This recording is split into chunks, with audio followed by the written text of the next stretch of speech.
యోహాను సువార్త 16వ అధ్యాయం, పేజ్ నెంబర్ 98 అండి. యోహాను సువార్త 16వ అధ్యాయం 33వ వచనం అందరము కలిసి చదువుకుందాం. యోహాను సువార్త 16వ అధ్యాయం 33వ వచనం. నా యందు మీకు సమాధానము కలుగునట్లు ఈ మాటలు మీతో చెప్పుచున్నాను. లోకములో మీకు శ్రమ కలుగును, అయినను ధైర్యము తెచ్చుకొనుడి, నేను లోకమును జయించి ఉన్నానెను. మరి ఈ దినం జ్యోతి గారు ఈ వాక్యం కోరారు కాబట్టి ఈ వాక్యాన్ని మనం వివరించుకుందాం. యోహాను సువార్త 16వ అధ్యాయంలో ప్రభు 16వ అధ్యాయం అంతా కూడా మనం చూసినప్పుడు 15, 16, 17 వచ్చిన అధ్యాయాల్లో మనం చూసినప్పుడు యేసు ప్రభు మరి సిలువకు వెళ్ళే ముందు తన శిష్యులకు కొన్ని విషయాలను తెలియచేసినట్లుగా మనం చూస్తున్నాం. పెద్దవారు వారు మరణ సమీపంకి వచ్చినప్పుడు ఏం చేస్తూ ఉంటారు? పిల్లల్ని పిలిచి ఇదిగో పలానా విషయం ఎలాగా అని చెప్తూ ఉంటారు. అలాగే ప్రభువారు కూడా ఆయన ఉండరు, మరి ఇంకా వెళ్ళిపోతారు కాబట్టి శిష్యులకి ఇవన్నీ చెప్పారనమాట. 15, 16 అధ్యాయాలు చెప్తూ 17వ అధ్యాయం అంతా ప్రార్థన, వారి కొరకు కొన్ని విషయాలు ప్రార్థన చేశారు. అన్నీ చెప్పిన తర్వాత చివరి మాటగా ఏం చెప్పారండి? 16:33లో నా యందు మీకు సమాధానము కలుగునట్లు ఈ మాటలు మీతో చెప్పుచున్నాను. సో ఈ మాటలు వినడం వల్ల మనకేమొస్తుందట? దేవునితో మనకు సమాధానము.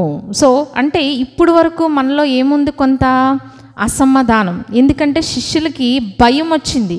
ఎందుకు భయం వచ్చింది? యేసు ప్రభు చెప్తున్నారనమాట, నన్ను పట్టుకుంటారు, సిలువ వేస్తారు, మీకందరూ కూడా కష్టం కలుగుతుందని చెప్పినప్పుడు శిష్యులకి చాలా భయం వేసింది. ఆయన ఉండరు. అందుకే 16వ అధ్యాయంలో ఇంకా మనం చూస్తే ఇక్కడ తోమా గారు కూడా అడుగుతారనమాట. 14వ అధ్యాయంలో చూడండి, మొదటి వచనం, మీ హృదయమును కలవరపడనీయకుడి, దేవుని యందు విశ్వాసం ఉంచుచున్నారు, నా యందును విశ్వాసం ఉంచండి అని చెప్తున్నారు. మీ హృదయాలు కలవరం చెందనీయొద్దని చెప్తున్నారు. ఇంకా 4వ వచనంలో ఏమంటున్నారండి? మరి తోమా గారు అడుగుతున్నారనమాట 5వ వచనంలో, అందుకు తోమా, ప్రభువా ఎక్కడికి వెళ్ళుచున్నావో మాకు తెలియదే, ఆ మార్గం ఎలాగూ తెలియనని ఆయనను అడుగగా. సో తోమా గారికి భయం వచ్చిందనమాట. అయ్యో, ప్రభు వెళ్ళిపోతానంటున్నారు, ఆయన ఎక్కడికి వెళ్తున్నారు, ఆ మార్గం మాకు తెలిస్తే మేము వెళ్ళిపోతాం కదా. ఇవన్నీ భయాలు శిష్యుల్లో ఉన్నాయన్నమాట. సో అందుకని ప్రభు ఏం చెప్తున్నారు? చివరిగా ఆయన ప్రార్థన చేసే ముందు చివరి మాట ఇదన్నమాట, లోకములో మీకు శ్రమ కలుగును, అయినను ధైర్యము తెచ్చుకోండి. అంటే లోకంలో ఉన్నామంటే మనకేమొస్తుందండి? ఉదయం లేచిన దగ్గర నుంచి ఏ తలపోట వస్తుంది, భయం వేస్తుంది, కడుపులో నొప్పి వస్తుంది, భయం వేస్తుంది, ఏమండి? అలాగే 2 వాంతులైనవి అనుకోండి, ఇంకా భయం వేస్తుంది కదా. అంటే మనం వినే వార్తలను బట్టి, మనం చూసే పరిస్థితులను బట్టి అన్నీ భయాలే కదా. బయటికి వెళ్ళారు, ఎలా వస్తారో అదో భయం కదండి. అన్ని భయాలే. కాబట్టి ప్రభు ఏం చెప్తున్నారంటే, లోకంలో మీకు శ్రమ కలుగుతుంది. ఇంగ్లీష్ బైబిల్లో ఇంకా క్లియర్గా ఉందన్నమాట, పెర్ఫెక్ట్ పీస్, అంటే సంపూర్ణమైన మీకు సమాధానం కలగడానికి ఈ విషయాలు మీకు చెప్తున్నాను. ఎందుకంటే మన హృదయాల్లో ఆవరించి ఉన్న భయము ఆయనకి తెలుసు కాబట్టి ఏమంటున్నారు? మీరేం చేయాలి? ధైర్యము తెచ్చుకోనండి. ఇప్పుడు పిల్లలు పరీక్షలకు వెళ్తారు. పరీక్షలకు వెళ్ళేటప్పుడు మనం ఏం చెప్తాం? ఒరే, పరీక్ష అంటే భయం కదా నీకు, పరీక్ష మాని అని చెప్తామండి? చెప్పం. ఎందుకని?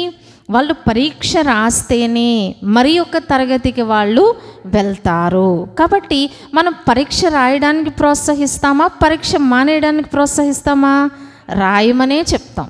కానీ ఏం చేస్తాం? మనం ధైర్యం ఇస్తాం. ఒరే, నువ్వు బాగా రాస్తావు, అమ్మా నువ్వు బాగా రాస్తావు, నేను నీ కోసం ప్రార్థన చేస్తాను, నువ్వు కష్టపడి చదువు, నువ్వు చదువు, నేను ప్రార్థన చేస్తాను. సో దేవుడు సహాయం చేస్తారని చెప్తాం కదా. అలాగే ప్రభువారు కూడా ఇక్కడ మనల్ని ఎంకరేజ్ చేస్తున్నారు అన్నమాట, ప్రోత్సహిస్తున్నారు. లోకం గురించి మీరేం భయపడిపోక్కర్లేదు, మన చుట్టూ ఉన్న మనుషుల గురించి భయపడిపోక్కర్లేదు, అనారోగ్యాల గురించి భయపడిపోక్కర్లేదు, వ్యతిరేక పరిస్థితుల గురించి మీరు భయపడిపోక్కర్లేదు, కష్టాలు, శ్రమలు, ఇబ్బందులు, వీటి గురించి మీరేమీ భయపడొద్దు. కానీ మీరు ఏం చేయాలి? ధైర్యము తెచ్చుకోండి. పరీక్షకు బాగా చదివామనుకోండి, మనకు భయం ఉంటుందా? భయం ఉండదు. కొంచెం టెన్షన్ ఉంటుంది కానీ భయం ఉండదు, అంతే కదండి. బాగా ఎవరు భయపడతారు? బాగా చదవని వాళ్ళు భయపడతారు. అలాగే మనం కూడా దేవునిలో ధైర్యంగా ఉన్నప్పుడు మనకేముండదు? భయం ఉండదు. భయం వస్తుంది, చదివినోడికి టెన్షన్ వస్తుంది. కానీ చదివినోడు ఏమనుకుంటాడు? ధైర్యంగా, కొంతలో కొంత ధైర్యంగా ఉంటాడు. అలాగే లోకంలోని వాళ్ళందరూ భయపడతారు, కానీ మనకి కొంత ధైర్యం ఉంటుంది. ఎందుకు ధైర్యం ఉంటుంది? వాక్యం తెలుసు, ప్రార్థన తెలుసు, దేవుడు తెలుసు. మనం దేవుని దగ్గర చెప్పుకోవచ్చు, దేవుడు మనకి సహాయం చేస్తూ ఉంటారు. కాబట్టి మనం ఎలా ధైర్యం తెచ్చుకోవాలట? మనం చూస్తే నేను లోకమును జయించాను అని చెప్తున్నారు. నేను లోకాన్ని జయించాను కదా, మీరెందుకు భయపడుతున్నారు? మీరు కూడా లోకాన్ని జయిస్తారు. లోకం అంటే లోకంలో ఏముంటుందండి? శరీరాశ ఉంది, నేత్రాశ ఉంది, జీవపడం ఉన్నాయి, శ్రమలు ఉన్నాయి, దుఃఖం ఉన్నాయి, వేదన ఉన్నాయి. ఇవన్నీ మీరు కూడా జయిస్తారు. చూడండి, ఎవరన్నా ఇప్పుడు ఒక కష్టమైన ఇప్పుడు ఒక బ్రిడ్జి మీద బాగాలేదనుకోండి, బ్రిడ్జ్ కొన్ని చోట్ల తాడుతో కడతారు బ్రిడ్జి. మనము అడవుల్లోకి వెళ్ళిపోతా ఉంటాయి, చెట్టుకి తాడు మీద కడతారు. మనకి వెళ్ళడానికి భయమేస్తుంది. మన ముందు ఒక వ్యక్తి ధైర్యంగా వెళ్ళిపోయారు. ఆయన అటు వెళ్ళిపోయి ఏమంటున్నారు? నేను చూడండి ఎంత చక్కగా వచ్చేసానో, మీరు కూడా జాగ్రత్తగా వచ్చేయండి అనాలి. కిందకు చూస్తే ఏమొస్తుంది? భయం వస్తుంది. కానీ మనం ఎక్కడ చూడాలి? ఈ బ్రిడ్జ్ నేను దాటాలి, అదే మన గోల్ అన్నమాట. అలాగే మన జీవిత యాత్రలో కూడా భయపడుతూ కూర్చుంటే ఉన్న పని కూడా మనం చేయలేము కదండి. భయము ఎంత ప్రమాదకరమైందని దేవుని యొక్క వాక్యం తెలియచేస్తుందంటే, సామెతల గ్రంథం 29వ అధ్యాయం అండి, పేజ్ నెంబర్ 553. సామెతలు 29వ అధ్యాయం, పేజ్ నెంబర్ 553, 29వ అధ్యాయం 25వ వచనం అండి. భయపడుట వలన మనుషులకు ఉరి వచ్చును. మొన్న కొన్ని ఉరులు, చెరల గురించి మనం చెప్పుకున్నాం. ఇదొక ఉరి అన్నమాట. సైతాను పెట్టే ఉరిలో ఒక ఉరి ఏంటంటే భయము. భయపడుతూ ఉంటే ఏమొస్తుందంట? ఉరి. ఏమండి, ఉరితాడు ఎదురుగుండా ఉన్న వాళ్ళకి ఎలా ఉంటుంది? భయము కదా. మనకు కూడా భయపడుతూ ఉంటే ఏమవుతుంది? మన ముందు ఉరితాడున్నట్టుగా ఉంటుంది అన్నమాట. కాబట్టి భయం వస్తుంది, కానీ భయాన్ని మనం ఏం చేయాలి? జయించాలి. సో భయం గురించి మనకు ఒక అవగాహన వచ్చింది. ఇప్పుడు భయాన్ని ఎలా జయించాలో మనం నేర్చుకుందాం. అదే మనం 25వ వచనం 2వ లైన్లో ఏముందండి? యెహోవా యందు నమ్మికయుంచువాడు సురక్షితముగా ఉండును. భయానికి వ్యతిరేక పదం ఏంటండి? నమ్మిక, విశ్వాసము. సో మనం భయాన్ని జయించాలంటే దానికి విరుగుడు ఏంటండి? నమ్మిక, విశ్వాసం. ఈ రెండు మనలో సమృద్ధిగా ఉన్నప్పుడు మనం ఏం చేస్తూ ఉంటాం? ఈ భయాన్ని మనం తొక్కేస్తూ ఉంటాం అన్నమాట. అది లేస్తున్నప్పుడు మనలో విశ్వాసము తక్కువైపోతుందని మనం గుర్తించాలన్నమాట. భయం ఎక్కువగా ఉంది ఒక త్రాసులో అంటే మనకేం తగ్గిపోతుంది? ఇక్కడ విశ్వాసము, నమ్మిక తగ్గిపోతుంది. సో ఈ రెండు తగ్గినప్పుడే భయం పెరుగుతూ ఉంటుంది. అప్పుడు ఏం చేయాలి? మనం విశ్వాసం కోసం ప్రార్థన చేయాలి. విశ్వాసం ఎలా వస్తుందండి? వినుట వలన విశ్వాసము. ఆ వినుట కూడా దేని గురించి ఉండాలట? దేవుని మాటను గూర్చిన విశ్వాసం మనకి కలుగుతుంది. సో విశ్వాసం గురించి మనం వింటూ ఉండాలి, విశ్వాసం కోసం ప్రార్థన చేయాలి. అందుకే శిష్యులు ఏమని అడిగారు ప్రభువారిని? ప్రభువా, మా విశ్వాసము వృద్ధి చేయము. మనకి విశ్వాసం లేక కాదు కదండి, విశ్వాసం ఉంది, కానీ సరిపడిన విశ్వాసం మనకి లేదు. విశ్వాసం కావాలంటే ఏం చేయాలి? అది ఏమన్నా సంతలో కొనుక్కునే వస్తువా? కాదు కదా. విశ్వాసము వృద్ధి చేయమని దేవుణ్ణి అడగాలి. ఇంకా మనకి విశ్వాసం ఎలా వృద్ధి పొందుతుందంటే, మనకి దేవుడు చేసిన మేళ్ళను మనం జ్ఞాపకం చేసుకోవాలి. చిన్నప్పుడు నుంచి మనకి గుర్తున్న విషయాలన్నీ కూడా మనం జ్ఞాపకం చేసుకోవాలి. పలానా కష్టంలో దేవుడు నన్ను ఇలా విడిపించారు కదా అనేది మనం జ్ఞాపకం చేసుకుంటూ ఉన్నప్పుడు మనకేం పుడుతుంది? విశ్వాసము పుడుతూ ఉంటుంది. సో ఎప్పుడైతే భయము మనలోనికి వచ్చిందో వెంటనే మనం మోకరించి ప్రార్థన చేయాలన్నమాట. ప్రభువా, నాకు విశ్వాసం తక్కువైపోయింది నాయన, నాకు విశ్వాసము దయచేయండి. అందుకే యెహోవా యందు నమ్మిక ఉంచేవాడు ఎలా ఉంటాడట? సురక్షితంగా. అంటే భయానికి విరుగుడు ఏంటండి? నమ్మిక, విశ్వాసం. సో దేవుని యొక్క వాక్యాన్ని వింటూ ప్రభువా నాకు విశ్వాసం కలుగుచి అని మనం ప్రార్థన చేస్తూ ఉంటే మన భారమంతా మనము, అందుకే ఒక భక్తుడు ఏం చెప్పారంటే, తక్కువ భయపడండి, ఎక్కువ ప్రార్థన చేయండి. భయం అనేది అందరికీ ఉంటుంది, మీకే కాదు. కానీ ఏం చేయాలి? మనం భయాన్ని తగ్గించుకోవాలన్నమాట. ఎలా తగ్గించుకుంటాం? అది ప్రార్థన చేస్తూ ఉంటే భయం తగ్గుతూ ఉంటుంది. అదే మనకి మందు, చిట్కా అన్నమాట. ప్రార్థన, విశ్వాసం, విశ్వాసం, ప్రార్థన. ఈ రెండు మనకు ఉన్నప్పుడు ఈ భయము ఆటోమేటిక్గా మనకి తగ్గిపోతూ ఉంటుంది. అది మనకే తెలుస్తుంది అన్నమాట. మరి ఒక పరీక్షకి వెళ్ళే విద్యార్థి ఎలా కష్టపడి చదవాలో మనం కూడా శ్రమలు, శోధనలు ఎదుర్కోవడానికి కూడా మనం కూడా మరి సంసిద్ధంగా ఉండాలి. ఎలా సంసిద్ధంగా ఉంటాం? వాక్యము, ప్రార్థన, పరిశుద్ధత. మనలో ఏముండాలంటే, మన ప్రార్థన ప్రభు ఆలకించాలంటే మనలో ఏముండాలండి? పరిశుద్ధత ఉండాలి. ప్రార్థన చేసిన పరిశుద్ధత లేకపోతే మన ప్రార్థనకి పవర్లెస్ అన్నమాట. అందులో ఏమీ కూడా శక్తి ఉండదు. సో ప్రార్థన, పరిశుద్ధత మిళితమైనప్పుడు ఆ ప్రార్థన ఎలా ఉంటుందట? నీతిమంతుని విజ్ఞాపన మనఃపూర్వకమైంది, బహు బలము గలదై ఉండును. సో మనం నీతిమంతులంగా ఉంటూ ప్రార్థన చేస్తే మన ప్రార్థన బహుబలంగా దేవుని సన్నిధికి వెళ్ళిపోతూ ఉంటుంది. కాబట్టి లోకంలో సమస్యలు రావని ప్రభు చెప్పట్లే, శ్రమలు రావని ప్రభు చెప్పట్లే. మనకు వస్తాయి, మనుషుల వలన వస్తాయి, సాతాను వలన శోధన వస్తుంది, ఇరుగు పొరుగు వారి వల్ల శ్రమలు వస్తాయి, ఆర్థిక ఇబ్బందులు వస్తాయి, అనారోగ్యాలు వస్తాయి. ఇవన్నీ వచ్చినా వీటిని జయించగలిగే మందు మన దగ్గర ఉంది. అదే ప్రార్థన, విశ్వాసము. సో దేవుడు మనకు ఆ శక్తి మనకి ఇవ్వాలంటే మనం ఏం చేయాలండి? ధైర్యంగా ఉంటూ, అందుకే ప్రభు అంటున్నారు, ఏం భయపడకని చెప్తాం కదా మనం. అలాగే ప్రభు మనకి చెప్తున్నారు అనమాట, భయపడద్దు. ఎందుకు భయపడుతున్నావు? అందుకే యెహోషువ గారికి కూడా చాలా భయం వేసిందంట.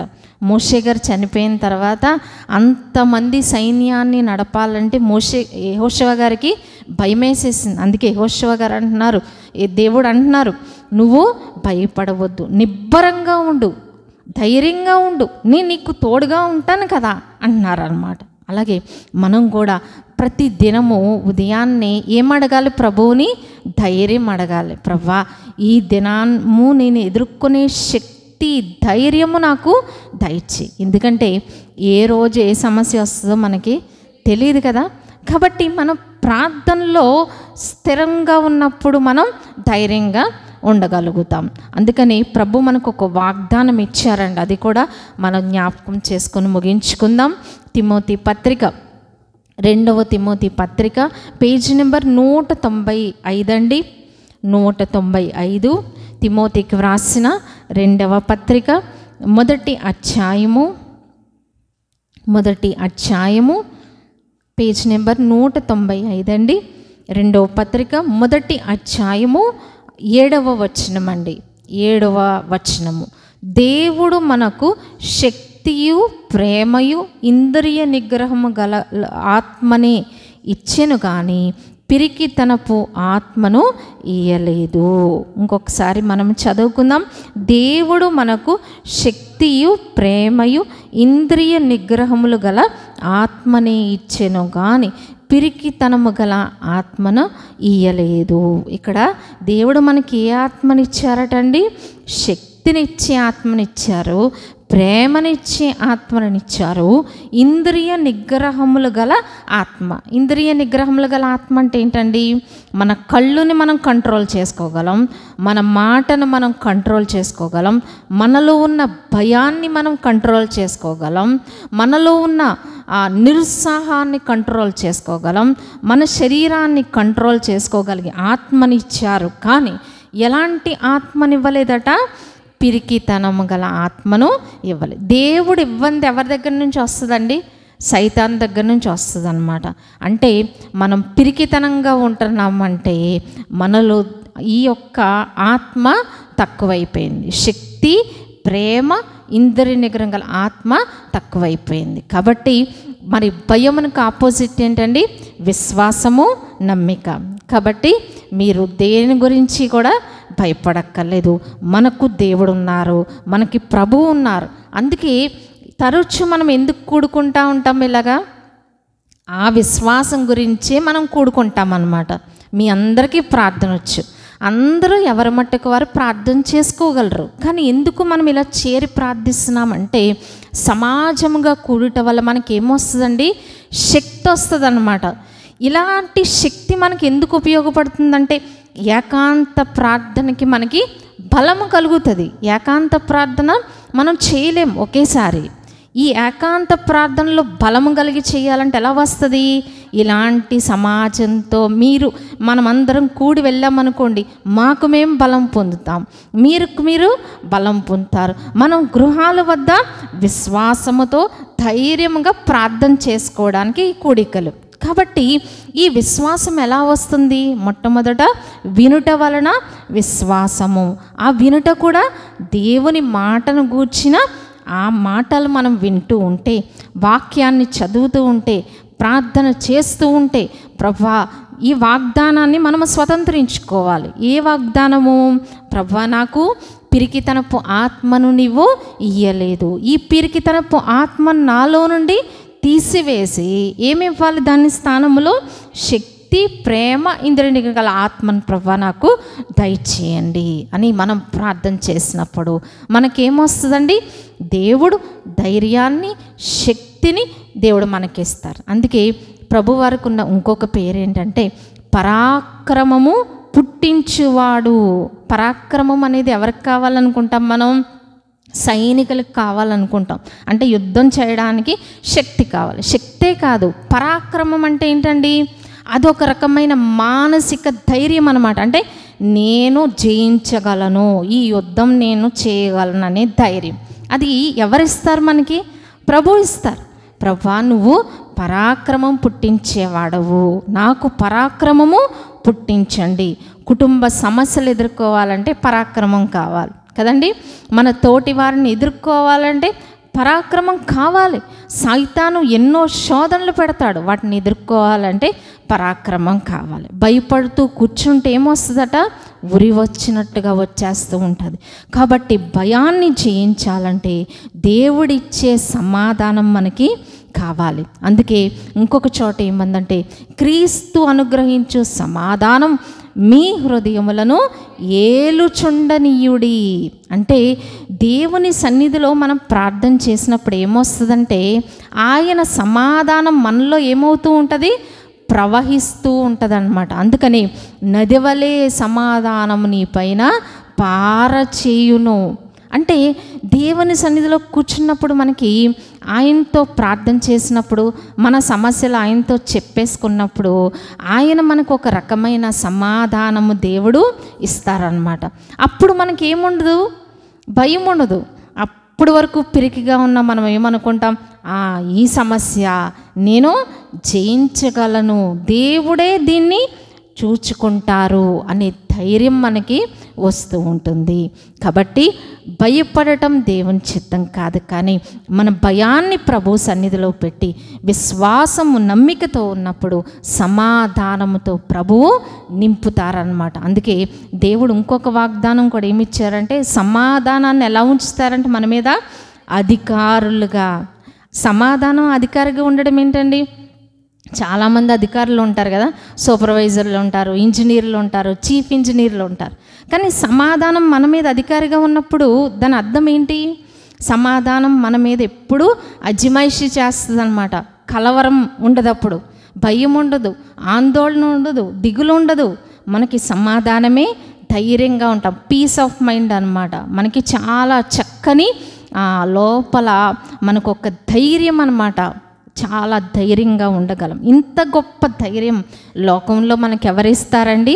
ప్రభువు తప్ప ఎవ్వరు కూడా మనకి ఇవ్వలేరు. కాబట్టి ఆయన మాటలు మనం వినాలి.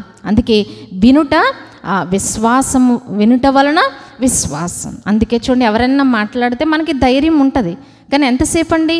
ఇక్కడ నుంచి బయటికి వెళ్ళే వరకే. బయటికి వెళ్ళాక మళ్ళీ మామూలే. కానీ ప్రభువు మాట్లాడితే మనకేమొస్తుంది? ధైర్యము. సో జ్యోతి గారు, మనమందరం కూడా ఈ దినం ఈ వాక్యం ప్రకారం మనకి దేవుడు అటువంటి విశ్వాసం, నమ్మిక ఇవ్వాలని ప్రార్థన చేసుకుందాం. ప్రభు అట్టి కృపలు మనకు దయచేయనుగాక. ఆమేన్.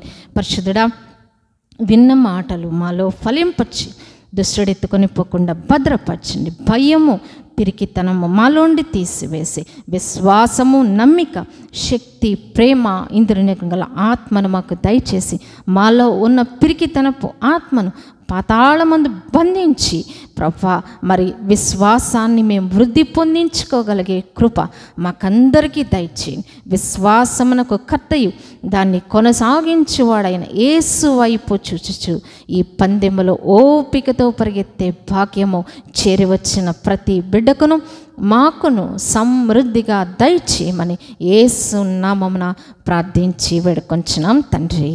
ఆమేన్.